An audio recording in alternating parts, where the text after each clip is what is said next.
All right. So I'm here today, I guess, representing the game wardens for Calhoun County, talking about our missions on Lavaca Bay and what we do here in Calhoun County. So a little bit of background on myself. I moved to Port Lavaca in 2015. I'm originally from Florida. I had 12 years in the Coast Guard prior experience before coming here. So being out on the water, being on the bays, a lot of the missions that I do as a game warden, I've done 12 years prior in the Coast Guard. Anywhere from the Florida Keys to New Orleans and whatnot. I was assigned to Calhoun County last year, June of 2021.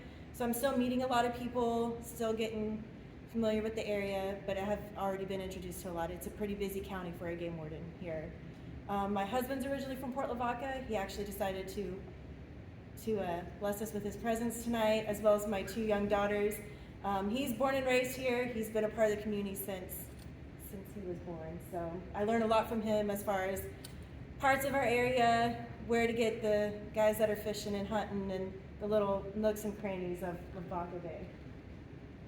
So the Texas Game Warden, our agency mission, I know that's a little bit hard to see, but our agency mission is to manage and conserve the natural and cultural resources of Texas and to provide hunting, fishing, and outdoor recreation opportunities for the use and enjoyment of present and future generations.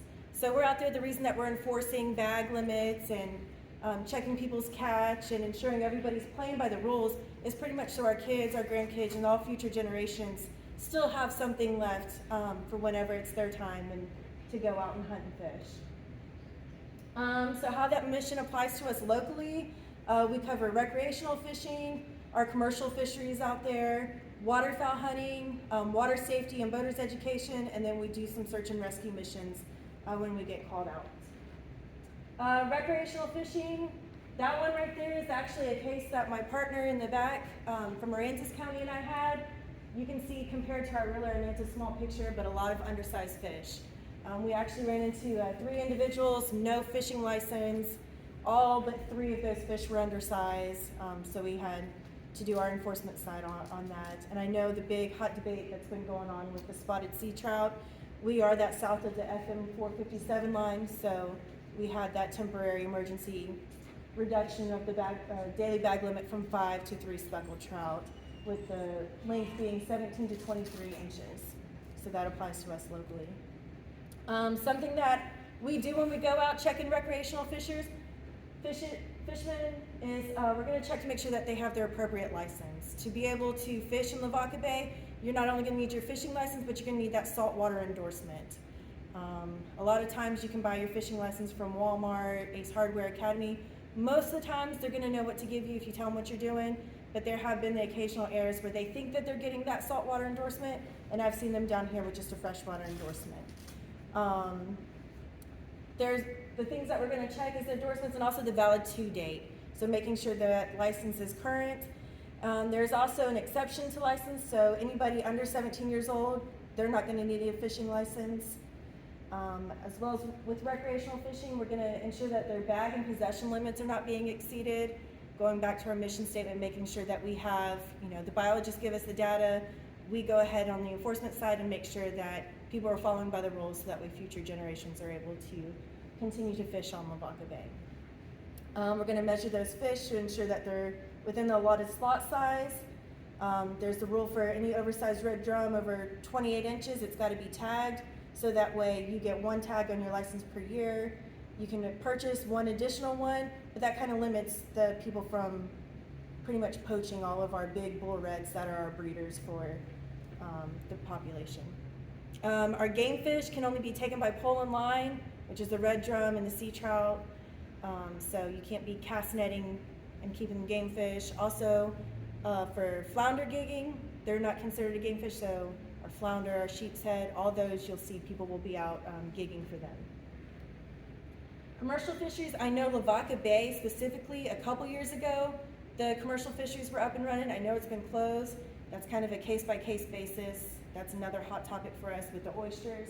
But when or if that bay does open up at some point, we're going to check to make sure that they have their appropriate license, not only for the fishermen, but for their boats. We'll inspect their catch, You can only have a certain percentage of undersized oysters on your boats. We're gonna inspect their equipment, make sure that their dredges are their appropriate size, and also inspect their boat safety equipment and the vessel documentation. Waterfowl hunting is pretty big on Lavaca Bay. And I don't know if y'all can see this little diagram I have here. Lavaca Bay just so happens to be on the outskirts for that sandhill crane. So we can hunt the sandhill crane there, which is, that gray box is closed due to migration for the whooping crane. And it's, for that, we're gonna check to make sure that they have that appropriate license. With the waterfowl, they're gonna need their hunting license, that migratory game bird endorsement, the Harvest Information Program, which is our HIP program. So every year whenever you purchase, if any of y'all do have your hunting license, they'll ask you how many birds did you shoot last year, asking pretty much what game animals you captured last year to kind of get a representation for us and our biologists of what's being taken. You're also going to need your federal duck stamp. Another thing that we're going to do is we're going to inspect your shotguns and your shells. So we want to ensure that the shot can only hold 3 rounds, not larger than a 10 gauge, and our conservation for our water systems is to ensure that those shells are non-toxic. So you can't have any lead shot while you're hunting waterfowl. And then of course we'll inspect their ducks to make sure that they're not exceeding any sort of bag limits, and check their boat safety equipment if that's what they're using to get out there to their duck blinds. Water safety and boater safety, this is a big one, especially in Calhoun County. We have a lot of boaters. We have so much water. So I have a quick little video. The volume's gonna be loud enough. Yes, that's 100%. Drove home in tears and shock that I wouldn't ever get to lay eyes on my beautiful girl again.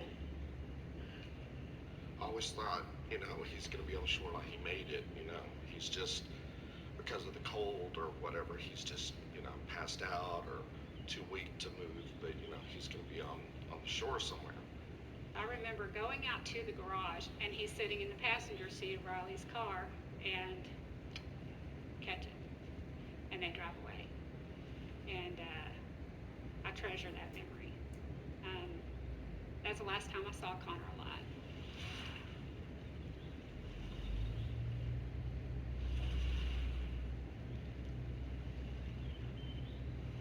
Well, my daughter was on her last vacation before going back to school with her best friends, Katie and Gabby. All 3 girls love fishing together. It was a wonderful day. I mean, I have pictures made 15 minutes before the accident. They were having a great time.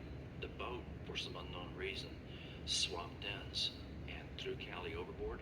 She was under for, several seconds, and then she surfaced. So Katie actually drove the boat up and they loaded her in the boat. It was pretty much chaos, just trying to help her stop the bleeding because she had a wound to the back of her head. Jacob, our son, was 15, and he went on an end-of-school outing.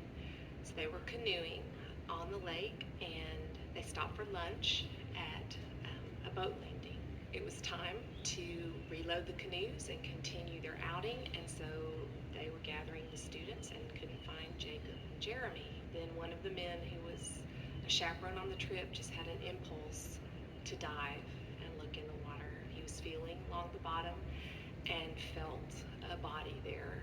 So he pulled up that body, and that was our son, Jacob. Brayden calls me up at work and says, I'm going to check a trot line with Taylor and Justin. Based on the weather coming in, they probably should have never gone out. All of a sudden you have these gust of winds of, up to 30 and 40 mile an hour gust of wind. And apparently when they hit one of those white caps, it jerked the boat, and when it did, it jerked them all 3 out. Unfortunately, there was not a kill switch on the boat, and the boat kept going. So their life jackets that were sitting at their feet went with the boat. Taylor looked at Brandon and said, "Are you okay?" "Yes, I'm okay." So he went to look at Justin, and then when they looked back, Brandon wasn't there. The boys were excited because they would have an extra day of freedom. And so they go to the lake, and they get there. It's a little bit late. The sun is close to setting, but they really want to jump in. I mean, they see that water, and they're like, we want in. So Connor did a flip off the top of this boat dock, and he landed badly. And he did not resurface. The water's 20 feet deep, and he doesn't have a life vest on. It was determined that Jacob was probably underwater at least 10 minutes. They started CPR on him, and he did not breathe until 20 minutes of CPR. He was unconscious. Took him to the hospital. He was in a deep coma for 2 months. He lives with brain injury. I think he's happy, but he's certainly very, very limited in what he can do. I mean, he is alive and he is loved, but this is not what he dreamed of being. Get a call that Taylor and Justin were in the hospital. There was an accident, and they said that the boat capsized and they can't find Brandon. You're so desperate to find them, but you still, have hope. I mean, you're praying for a miracle. And then when they called the search off that night, that's when it really set in. That started the first of 29 days of searching for Brandon. We knew that we had lost our son, but we never knew if we were going to get him back home. So every day it was, okay, today's going to be the day they're going to find him. And then I'd have to look at like the eyes of the guys coming off the lake after they poured their heart and soul into it, and have to look me in the eye and say, I'm sorry we didn't find him today. When I heard the word resuscitate, I fell to my knees. So we immediately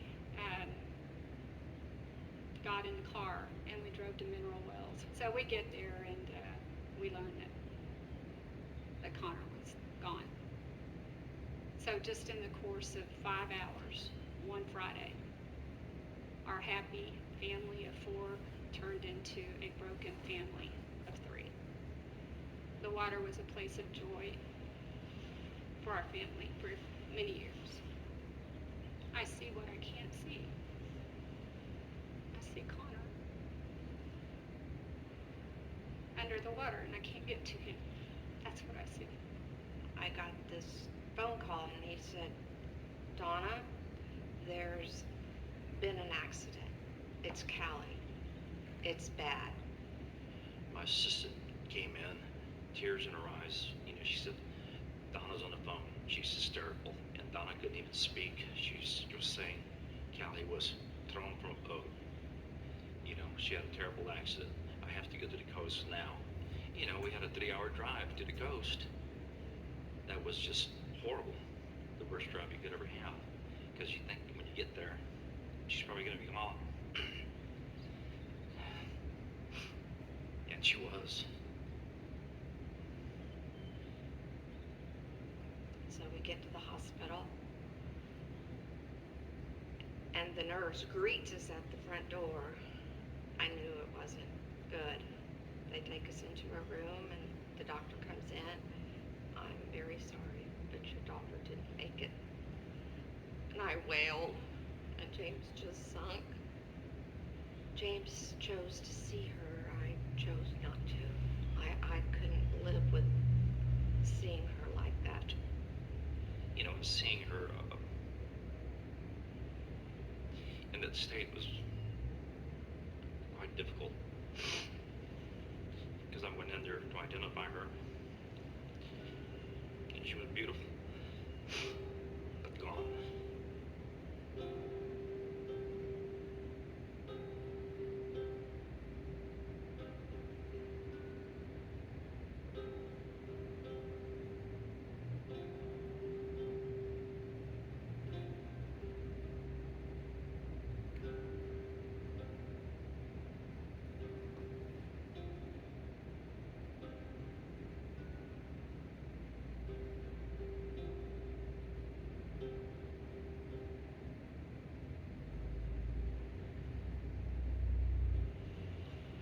especially as our children get older.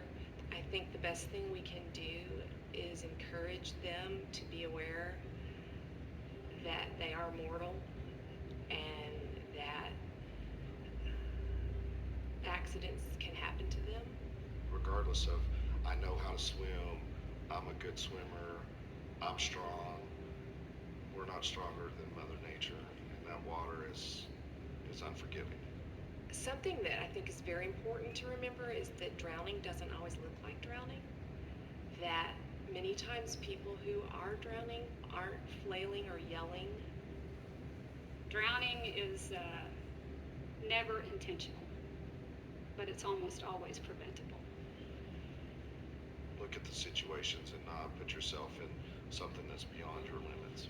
I mean, obviously, if they would have had their life jackets, they would have all survived. Have your children learn to swim. It could save their life. Always use a kill switch. Have your children always wear a life jacket when they're underwater. Know the conditions before you go out, and you'll stay safe on the water. Don't assume your kid will be wearing a life vest. Make sure they're wearing a life vest.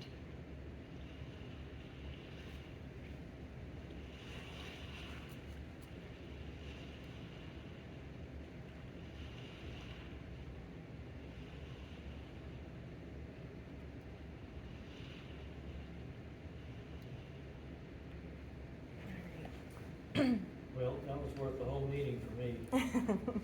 The reason I really like that video and wanted to include it in here kind of touches home a little bit more on the rhyme or reason to why we have certain expectations for boating equipment on there, and firsthand from somebody who hasn't had it, and it could have saved their kid's life that day. Let's see. So for us, doing our water safety or boater safety inspections, we're going to ensure that there's enough life jackets for everybody on board. That Type 4 throwable device, it's either like a square seat cushion, most people sit on them, or the circular one. A sound producing device, the fire extinguisher, that kill switch being worn. I know y'all may hear it's Callie's Law. Callie's parents were actually one of the people in here that spoke, and the reason for her death and not wearing the kill switch and being hit with that prop, they named the law after her. And then current registration numbers and card, and then boater's education for those born after September 1st, 1993. I know y'all put on, in this county, probably the best boater's education program I've had 12 years in the Coast Guard, and being here and seeing the program that you put on, by far the best boater's education program. I'm still running into kids out there on the water though who don't have any of the safety equipment, and having the experience in the background I have, and having to be one of those responders to pull somebody's child out of the water, this is where it kind of really hits home for me, and is a big important thing for myself. As far as like resources, everything, if y'all were curious as far as like the bag limits, the size of the fish, we have this awesome app, the Outdoor Annual, that you can have on your phone. It'll tell you all the bag limits for all of our game animals, hunting, fishing, even boating. It'll tell you what boating equipment you'll need. That top one is the Texas Game Wardens. You can go onto their website and you can find a warden, and it'll look like this page. So if y'all were to ever need to contact myself, I have 2 other partners in this county, Jessica Pezel and Jake McMahon. Those are our contact numbers as well. I actually did bring my partner from Aransas County today. I have Zach Martin in the back. So if y'all have any questions for Aransas County, I know we're interested in Lavaca Bay here, but he's here as well. So if y'all have any questions or concerns for me, I am here, and I will do my best to answer whatever I can for y'all.